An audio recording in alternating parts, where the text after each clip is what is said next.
Hi, എല്ലാവർക്കും സലു കിച്ചണിലേക്ക് സ്വാഗതം. ഞാൻ സമീറ.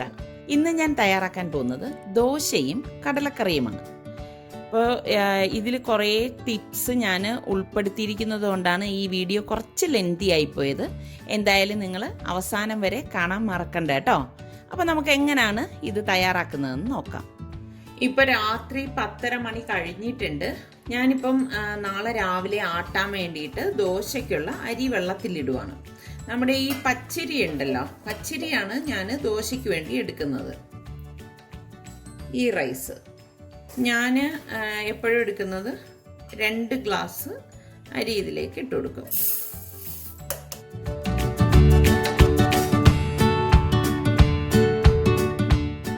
ഇതുപോലെ 2 ഗ്ലാസ് അരിക്ക് ഞാൻ 1/2 ഗ്ലാസ് പുഴുക്കലരിയും കൂടി ഇട്ട് കൊടുക്കും. പുഴുക്കലരി എന്ന് പറയുമ്പോൾ നമ്മൾ ചോറ് വെക്കുന്ന അരിയാണ്. കണ്ടോ, ഞാനിവിടെ ജയ റൈസാണ് എടുക്കുന്നത്. അത് ഞാൻ ഇതുപോലെ 1/2 ഗ്ലാസ് എടുത്തിട്ടുണ്ട്. അതും കൂടി ഇതിലേക്ക് ഇട്ട് കൊടുക്കും. ഇനി മറ്റൊരു ബൗളിലേക്ക് ഞാൻ 1 കപ്പ് ഉഴുന്നിട്ട് കൊടുക്കും. ഇപ്പം ഞാനിവിടെ സ്പ്ലിറ്റ് ചെയ്യാത്ത മുഴുവനേ ഉള്ള ഉഴുന്നാണ് എടുത്തിരിക്കുന്നത് കേട്ടോ. ഇതിപ്പോൾ ഞാനിവിടെ 1 കപ്പ് എടുത്തിട്ടുണ്ട്. അത് ഈ ബൗളിലേക്ക് ഇട്ട് കൊടുക്കും. പിന്നെ ഇതിലേക്ക് ഏകദേശം 1 ടീസ്പൂൺ ഉലുവ കൂടി ഇട്ട് കൊടുക്കും. കണ്ടോ, അത് ഈ ഉഴുന്നിൻ്റെ ഒപ്പമാണ് ഞാൻ ഇട്ട് കൊടുക്കുന്നത്. അപ്പോൾ ആദ്യം തന്നെ ഞാൻ ഇത് രണ്ടും ഒന്ന് കഴുകി എടുത്തിട്ട് വരാണ്. അപ്പം അരിയും ഉഴുന്നും ഞാൻ നന്നായിട്ട് കഴുകി എടുത്തിട്ടുണ്ട്. അപ്പം ഇനി ഇതിലേക്ക് കുറച്ചധികം വെള്ളം ഒഴിച്ചിട്ട് നമുക്ക് മൂടി വെക്കാം. ഇനി ഞാനിത് അടച്ച് മാറ്റി വെക്കുവാണ്. രാവിലെ എഴുന്നേറ്റ് വരുമ്പോൾ മാത്രമേ ഞാനിനി ഇത് അരച്ചെടുക്കത്തുള്ളൂ. അപ്പം നമ്മൾ രാത്രി അരിയും ഉഴുന്നും വെള്ളത്തിലിട്ടിട്ടുണ്ടായിരുന്നു. കണ്ടോ, ഇനി നമുക്കിത് അരച്ചെടുക്കാം. ഞാൻ ആദ്യം ഉഴുന്നാണ് അരയ്ക്കാൻ പോകുന്നത്. ഉഴുന്ന് അരച്ച ശേഷം മാത്രമേ ഞാൻ അരി അരച്ചെടുക്കത്തുള്ളൂ. അരയ്ക്കാൻ വേണ്ടിയിട്ട് ഞാൻ ഈ കുതിർത്ത് വെച്ചിരിക്കുന്ന വെള്ളം തന്നെയാണ് ഉപയോഗിക്കുന്നത്. കാരണം ഇന്നലെ ഉഴുന്നും അരിയും നന്നായിട്ട് കഴുകിയെടുത്തതാണ്. ഞാനിപ്പം ദോശയ്ക്കൊക്കെ ആണെങ്കിൽ കുറച്ചേ ഉള്ളൂ എങ്കിൽ ഞാൻ ഇതുപോലെ മിക്സിയിലൊന്ന് അരച്ചെടുക്കത്തേ ഉള്ളൂ. പിന്നെ ഒരു കാര്യം, വളരെ കുറച്ച് വെള്ളം ഒഴിച്ചിട്ട് മാത്രമേ ഇത് അരച്ചെടുക്കാവൂ. കാരണം വെള്ളം കൂടിപ്പോരുത്. ഞാനിപ്പോൾ നിങ്ങൾക്ക് മെഷർ ചെയ്ത് കാണിച്ചു തരാം.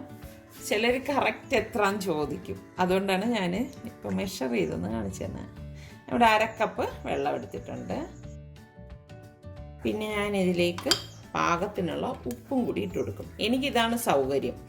ഞാനതുകൊണ്ടാണ് ദോശയൊക്കെ ഉപ്പിട്ടിട്ട് അരച്ചെടുക്കുന്നത്. അരിക്കും കൂടി ചേർത്തുള്ള ഉപ്പാണ് ഞാൻ ഇതിലേക്ക് ഇട്ട് കൊടുക്കുന്നത് കേട്ടോ, കൂടിപ്പോരുത്. അപ്പോൾ ഇനി ഇത് അരച്ചെടുത്തിട്ട് വരാം. ഇതിവിടെ അരച്ചെടുത്തിട്ടുണ്ട്. ഞാനിത് അരച്ചെടുക്കാൻ വേണ്ടിയിട്ട് ജസ്റ്റ് ഒരു 3 മിനിറ്റ് മാത്രമേ എടുത്തിട്ടുള്ളൂ കേട്ടോ, ഈ ഉഴുന്ന് അരച്ചെടുക്കാൻ വേണ്ടിയിട്ട്. അല്ലാതെ കൂടുതൽ സമയം ഇട്ട് ഞാൻ അരച്ചിട്ടില്ല. പിന്നെ അത് മിക്സിയുടെ ഓരോ ബ്ലേഡിൻ്റെയൊക്കെ ഡിപ്പെൻഡ് ചെയ്തിരിക്കും. ഇതേ കണ്ടോ, നല്ല ഫൈനായിട്ടാണ് അരച്ചെടുത്തിരിക്കുന്നത്. അപ്പം ഞാൻ ഇനി ഇതൊരു പാത്രത്തിലേക്ക് ഒഴിച്ചു കൊടുക്കുകയാണ്. ഇതേ മിക്സിയുടെ ജാറിൽ തന്നെയാണ് നമ്മൾ ഈ കുതിർത്ത് വെച്ചിരിക്കുന്ന അരിയും അരച്ചെടുക്കുന്നത്. അരിയിലുള്ള വെള്ളം നമുക്ക് ഒരു ബൗളിലേക്ക് ഒഴിച്ചു കൊടുക്കാം. ഇനി നമുക്ക് മിക്സിയുടെ ജാറിലേക്ക് ഈ അരി 2 ബാച്ചായിട്ടാണ് ഞാൻ അരച്ചെടുക്കുന്നത് കേട്ടോ. ആദ്യത്തെ ബാച്ച് അരി ഇട്ടു. ഇതിലേക്ക് ഞാൻ 1/4 ഗ്ലാസ് വെള്ളമാണ് എടുത്തിരിക്കുന്നത്. കണ്ടില്ലേ, 1/2 ഗ്ലാസ് തികച്ചെടുത്തിട്ടില്ല. അത് ഇതിലേക്കൊന്ന് ഒഴിച്ചു കൊടുക്കാം. ഇനിയൊന്ന് അരച്ചെടുക്കാം. ഇപ്പം നമ്മുടെ അരിയുടെ ആദ്യത്തെ ബാച്ച് ഞാനിവിടെ അരച്ചിട്ടുണ്ട്. ഞാനിവിടെ പറഞ്ഞില്ലേ 1/4 ഗ്ലാസ് വെള്ളത്തിലാണിത് അരച്ചെടുത്തിരിക്കുന്നത്. അപ്പം ഇതും ഞാനൊരു 3-4 മിനിറ്റ് മാക്സിമം എടുത്തിട്ടുള്ളൂ കേട്ടോ അരച്ചെടുക്കാനായിട്ട്. കണ്ടോ, നന്നായിട്ട് അരഞ്ഞു വന്നിട്ടുണ്ട്. അപ്പം ഇത് നമുക്ക് ഈ അരച്ചു വച്ചിരിക്കുന്ന ഉഴുന്നിലേക്ക് ഒഴിച്ചു കൊടുക്കാം. അരി നമ്മൾ അരച്ചെടുക്കുമ്പം വെള്ളം കൂടുതൽ ചേർത്ത് കഴിഞ്ഞാൽ അരഞ്ഞു കിട്ടത്തില്ല കേട്ടോ. അപ്പം അതൊക്കെ ഒന്ന് നോക്കിയേക്കണം. അപ്പോൾ നമുക്ക് ബാക്കിയിരിക്കുന്ന അരിയും ഇതിലേക്ക് ഇട്ട് കൊടുക്കാം. ഇതിവിടെ അരച്ചെടുത്തിട്ടുണ്ട് കേട്ടോ. ഇനി അരച്ചിരിക്കുന്ന അരിമാവ് നമുക്ക് ഈ ഉഴുന്നിൻ്റെ കൂട്ടിലേക്ക് ഒഴിച്ചു കൊടുക്കാം. ഇപ്പം ഞാൻ ഇപ്പം അഡീഷണൽ വെള്ളം ഒന്നും ചേർക്കത്തില്ല. ഈ മാവ് പൊങ്ങി വന്ന ശേഷം ഞാൻ നോക്കും, ലൂസ് ആക്കണമെങ്കിൽ മാത്രമേ ഞാൻ വെള്ളം ചേർക്കത്തുള്ളൂ കേട്ടോ. ഇനി ഞാൻ എന്താ ചെയ്യുന്നത് വെച്ചാൽ കൈ നന്നായിട്ട് കഴുകിയിട്ട് കൈ കൊണ്ടൊന്ന് ഇളക്കി കൊടുക്കും.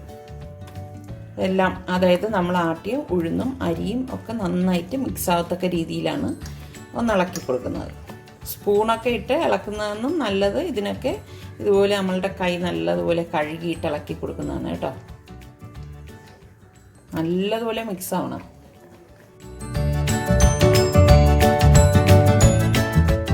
അപ്പോൾ വൈകുന്നേരം ഞാൻ കാണിച്ചു തരാം ഈ മാവ് എത്രത്തോളം പൊങ്ങി എന്നുള്ളത്. അപ്പം ഞാൻ അടച്ച് മാറ്റി വെക്കുവാണ്. നമ്മൾ രാവിലെ ആട്ടിയ മാവാണിത്. ഇപ്പം വൈകുന്നേരം 7 മണി ആയിട്ടുണ്ട്. ഞാൻ കാണിച്ചു തരാം. കണ്ടോ, മാവ് നല്ല പൊങ്ങി വന്നിട്ടുണ്ട്. അപ്പം ഞാനിനി ഇതൊന്ന് ഇളക്കിയിട്ട് വലിയൊരു പാത്രത്തിലാക്കിയിട്ട് ഞാൻ അടച്ച് ഫ്രിഡ്ജിലേക്ക് വെക്കുവാണ്. അപ്പോൾ ഞാനിത് ആവശ്യത്തിന് മാത്രം എടുത്തിട്ട് ഉണ്ടാക്കിയെടുക്കത്തേ ഉള്ളൂ. ഇത് കണ്ടോ, നല്ലതുപോലെ പൊങ്ങി വന്നിട്ടുണ്ട്. നമ്മളിങ്ങനെ ഇളക്കുമ്പോൾ മാവ് താഴ്ന്നു പോകും. ആ ഉഴുന്നിൻ്റെ ഇതുകൊണ്ടാണ് ഇങ്ങനെ പൊങ്ങി നിൽക്കുന്നത്. ഇത് വെച്ച് തന്നെ നമുക്ക് ഇഡ്ഡലിയും തയ്യാറാക്കാം കേട്ടോ. കാരണം ഈ ഒരു കൺസിസ്റ്റൻസി മതി. ഇപ്പം ഞാൻ ഇതുപോലെ ഒരു പാത്രം എടുത്തിട്ട് അതിലേക്ക് ഒഴിച്ചിട്ട് ഫ്രിഡ്ജിൽ വെക്കാൻ സൗകര്യത്തിനാണ് ഞാൻ ഇതുപോലത്തെ ഒരു പാത്രം എടുത്ത് മാവ് ഒഴിച്ചു വെക്കുന്നത്.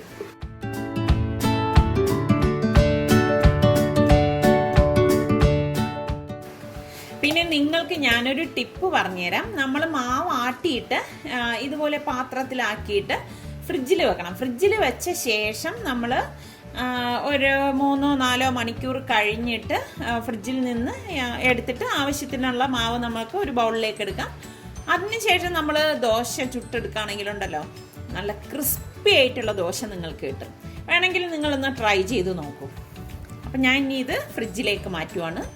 ഇനി ഞാനിത് ആവശ്യത്തിന് മാത്രം എടുത്തിട്ട് ഉണ്ടാക്കിയെടുക്കത്തേ ഉള്ളൂ. ഞാൻ ഉണ്ടാക്കുന്ന സമയം നിങ്ങൾക്ക് കാണിച്ചു തരാം കേട്ടോ. കടലക്കറി ഉണ്ടാക്കാൻ വേണ്ടിയിട്ട് ഞാൻ ഇന്നലെ രാത്രി കുറച്ച് കടല ഇതുപോലെ വെള്ളത്തിലിട്ടിട്ടുണ്ടായിരുന്നു. നന്നായിട്ട് കഴുകിയിട്ടാണ് ഞാൻ കടല വെള്ളത്തിലിട്ടത്. ഞാൻ ഇതുപോലെ ഈ കറുത്ത കടലയാണ് എടുത്തിരിക്കുന്നത് കേട്ടോ. അപ്പോൾ ഞാനിന്ന് വറുത്തരച്ച കടലക്കറിയാണ് തയ്യാറാക്കുന്നത്. അപ്പോൾ ഈ കടല ഞാൻ ഇനി ഒന്നും കൂടി ഒന്ന് കഴുകിയെടുത്തിട്ട് വരാം. ഞാനൊരു പ്രഷർ കുക്കർ എടുത്തിട്ട് ഈ കഴുകിയെടുത്ത കടല ഇതിലേക്ക് ഇട്ട് കൊടുക്കും. ഇത് ഏകദേശം 1.5 കപ്പ് കടല ഞാൻ വെള്ളത്തിൽ കുതിർത്തതാണ് കേട്ടോ. പിന്നെ ഞാൻ പാകത്തിനുള്ള ഉപ്പിട്ട് കൊടുക്കും. ഞാൻ 3 പച്ചമുളക് എടുത്തിട്ടുണ്ട്. ഈ പച്ചമുളകൊന്ന് കീറിയിട്ട് കൊടുക്കും.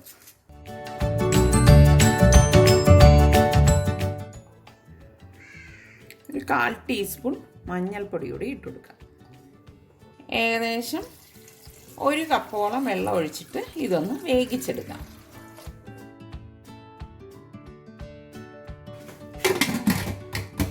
ഞാനിത് കുക്കർ മൂടി വെയിറ്റ് ഇട്ടിട്ട് ഒരു 6 വിസിൽ വരെ ഇത് വേവിച്ചെടുക്കും. പിന്നെ ഈ വേകുന്നതൊക്കെ ഓരോരുത്തരുടെ കുക്കറിനെ ഡിപ്പെൻഡ് ചെയ്തിരിക്കും കേട്ടോ.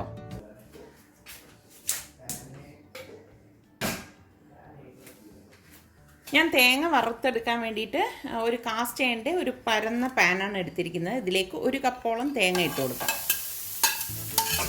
ഇതുപോലത്തെ നമ്മൾ കാസ്റ്റ് അയണിൻ്റെ പാനൊക്കെ എടുക്കുമ്പോൾ പെട്ടെന്ന് തന്നെ നമുക്ക് വറുത്തെടുക്കാൻ സാധിക്കും. ഫ്ലെയിം കുറച്ച് വെച്ചിട്ട് വേണം നമ്മളിത് വറുത്തെടുക്കാനുള്ളത്. ഇതിലേക്ക് ഞാൻ ഒരു 6 ചെറിയ ചുവന്നുള്ളിയും ഇതുപോലത്തെ ഒരു പീസ് ഇഞ്ചി എടുത്തിട്ടുണ്ട്, ചെറിയൊരു പീസ്, അതും കൂടി കട്ട് ചെയ്തിട്ട് കൊടുക്കുക.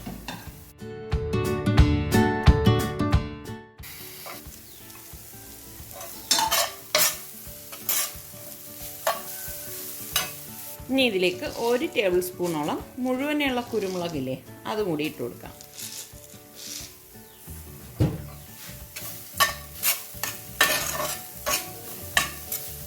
പലർക്കും തോന്നും ഞാൻ ഈ ഒരു ചട്ടുകം ഉപയോഗിക്കുന്നുണ്ട്, ഇത് കുഴപ്പമൊന്നുമില്ല കേട്ടോ. ഇത് കാസ്റ്റ് അയണിൻ്റെ പാനല്ലേ. നല്ലതുപോലെ റോസ്റ്റ് ആവാനായിട്ട് നിൽക്കണ്ട കേട്ടോ. ഇനി നമുക്കിതിലേക്ക് പൊടികൾ ചേർത്ത് കൊടുക്കാം. ഇതിലേക്ക് ഞാൻ 1/2 ടീസ്പൂൺ മഞ്ഞൾപ്പൊടി, 1.5 teaspoon Kashmiri red chilli powder, 1 teaspoon മല്ലിപ്പൊടി, 1/2 ടീസ്പൂൺ ഗരം മസാല പൊടി, 1/4 ടീസ്പൂൺ കുരുമുളക് പൊടി. ഇതെത്രയും കൂട്ടിയിട്ടൊന്ന് ഇളക്കി കൊടുക്കും. പൊടികൾ കരിഞ്ഞു പോകാതിരിക്കാൻ പ്രത്യേകം ശ്രദ്ധിക്കണം. കരിഞ്ഞു കഴിഞ്ഞാൽ കറിയുടെ ടേസ്റ്റ് മാറും. ഞാൻ ഇനി ഇത് ഗ്യാസ് ഓഫ് ചെയ്ത് കൊടുക്കുകയാണ്. കാസ്റ്റ് അയൺ ആയതുകൊണ്ട് തന്നെ നല്ലതുപോലെ ചൂട് നിൽക്കും ഈ പാന്. ഇനി ഇത് ഒന്ന് തണുത്ത ശേഷം നമ്മൾ കുറച്ച് വെള്ളം ഒഴിച്ചൊന്ന് അരച്ചെടുക്കാം. ആ പാനിൽ വെച്ചിരുന്നാൽ ചൂട് കൊണ്ട് ഇത് കരിഞ്ഞു പോകും. അപ്പോൾ അതുകൊണ്ട് ഞാൻ ഇതുപോലെ ഒരു പ്ലേറ്റിലാക്കി ഇതുപോലെ ഒന്ന് നിരത്തി വെച്ച് കൊടുക്കും. അപ്പോൾ പെട്ടെന്ന് തന്നെ ഇത് തണുക്കുകയും ചെയ്യും, നമുക്കിത് അരച്ചെടുക്കാനും സാധിക്കും. ഞാൻ ഇനി ഇത് തണുത്തിട്ട് അരച്ചെടുത്തിട്ട് വരാം. കുക്കർ ഞാൻ ഗ്യാസ് ഓഫ് ചെയ്തിട്ട് കുറച്ച് നേരമായി, എല്ലാം തണുത്തിട്ടുണ്ട്. നമുക്ക് തുറന്നു നോക്കാം. ഉണ്ടോ, കടല ഇവിടെ പാകത്തിന് വെന്ത് വന്നിട്ടുണ്ട്. അപ്പം നമുക്കിനി ഇത് കറിയാക്കാം. കറിയാക്കാനായിട്ട് ഞാനിവിടെ ഒരു പാത്രം വെച്ചിട്ടുണ്ട്. പാൻ ചൂടാകുമ്പോഴേക്ക് ഞാൻ 1.5 ടേബിൾ സ്പൂൺ വെളിച്ചെണ്ണ ഒഴിച്ചു കൊടുക്കുകയാണ്. വെളിച്ചെണ്ണയാണ് നല്ലത് കേട്ടോ. ഇനി ഇതിലേക്ക് 1/4 ടീസ്പൂൺ കടുകിട്ട് പൊട്ടിച്ചു കൊടുക്കാം.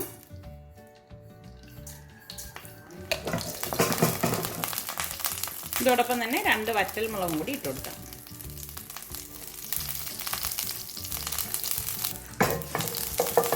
ഇനി ഇതിലേക്ക് 2 തണ്ട് കറിവേപ്പിലയും കൂടി ഇട്ട് ഇളക്കി കൊടുക്കാം. നമ്മൾ ഈ അരച്ച് വെച്ചിരിക്കുന്ന അരപ്പില്ലേ, അത് ഇതിലേക്ക് ഒഴിച്ചു കൊടുക്കാം.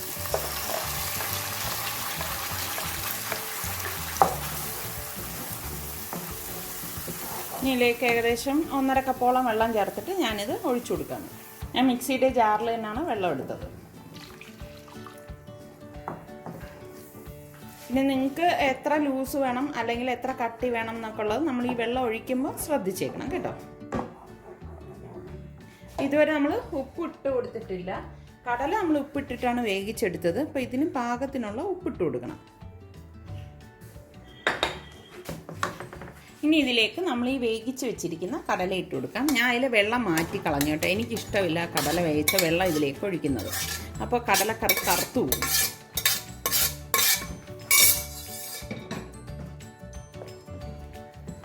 ഇനി ഇതൊരു തിളയ്ക്കുമ്പോഴേക്കും നമുക്ക് ഗ്യാസ് ഓഫ് ചെയ്ത് കൊടുക്കാം.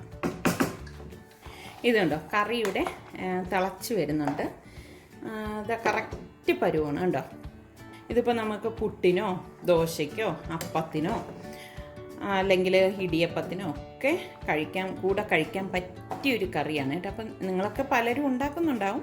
ഉണ്ടാക്കാത്തവർ ഇതൊന്ന് ട്രൈ ചെയ്ത് നോക്കിയിട്ട് തീർച്ചയായിട്ടും എനിക്ക് ഫീഡ്ബാക്ക് തരണം കേട്ടോ. അതുപോലെ തന്നെ നമ്മുടെ സലു കിച്ചൻ സബ്സ്ക്രൈബ് ചെയ്തിട്ടില്ലെങ്കിൽ ഈസി റെസിപ്പികൾക്കായി സലു കിച്ചൻ സബ്സ്ക്രൈബ് ചെയ്യുകയും തൊട്ടടുത്തുള്ള ആ ബെല്ലൈക്കൺ ഒന്ന് പ്രസ് ചെയ്യുകയും ചെയ്യണം. ബെല്ലൈക്കൺ പ്രസ് ചെയ്താൽ മാത്രമേ നിങ്ങൾക്ക് ഞാൻ വീഡിയോസ് പോസ്റ്റ് ചെയ്യുമ്പോൾ നോട്ടിഫിക്കേഷൻ കിട്ടത്തുള്ളൂ. ഞാൻ ഇനി ഇത് ദോശയുടെ ഒപ്പമാണ് വിളമ്പാൻ പോകുന്നത്.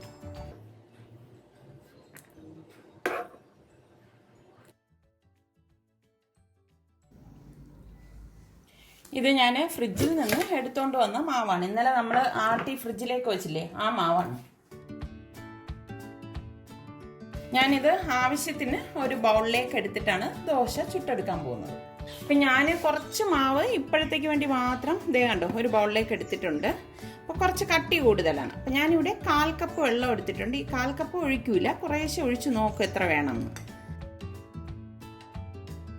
ദോശ ആയതുകൊണ്ട് നമുക്ക് അത്രയും കട്ടി വേണ്ട കണ്ടോ. കുറച്ചുകൂടി ഒഴിച്ചു കൊടുക്കാം. അതായത് ഇപ്പോൾ ഞാനൊരു കണ്ടില്ലേ 2 ടേബിൾ സ്പൂൺ വെള്ളം മാത്രമേ ഇതിലേക്ക് ചേർത്തിട്ടുള്ളൂ. വെള്ളം കൂടിപ്പോരുത് കേട്ടോ. കൂടിപ്പോയി കഴിഞ്ഞാൽ ദോശ അത്ര നന്നാവില്ല. ഇത്രയും മതി. ഈ ഒരു കൺസിസ്റ്റൻസിയാണ്. ഞാൻ ദോശ ഉണ്ടാക്കാൻ വേണ്ടിയിട്ട് പാൻ അടുപ്പത്ത് വെച്ചിട്ടുണ്ട്. അപ്പോൾ ഈ മാവ് ഇതിലേക്ക് കോരി ഒഴിച്ച് ചുറ്റിച്ചു കൊടുക്കാം.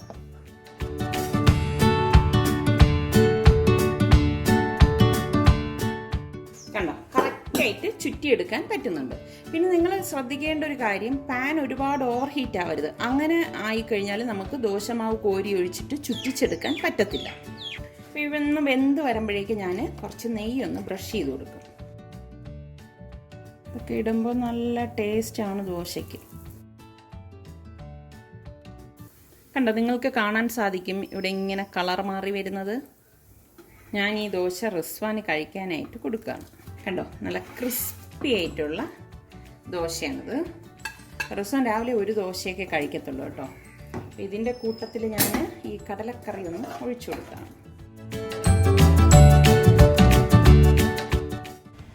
നമ്മൾ ഓരോ പ്രാവശ്യം ദോശ ഇടുന്നതിന് മുമ്പ് മാവ് ഇങ്ങനെ ഒന്ന് സ്പൂൺ കൊണ്ട് ഇളക്കി കൊടുക്കണം. ഇളക്കി കൊടുത്ത ശേഷം ഓരോ സ്പൂൺ മാവിലേക്ക് ഓരി ഒഴിച്ച് ചുറ്റിച്ചു കൊടുക്കാം.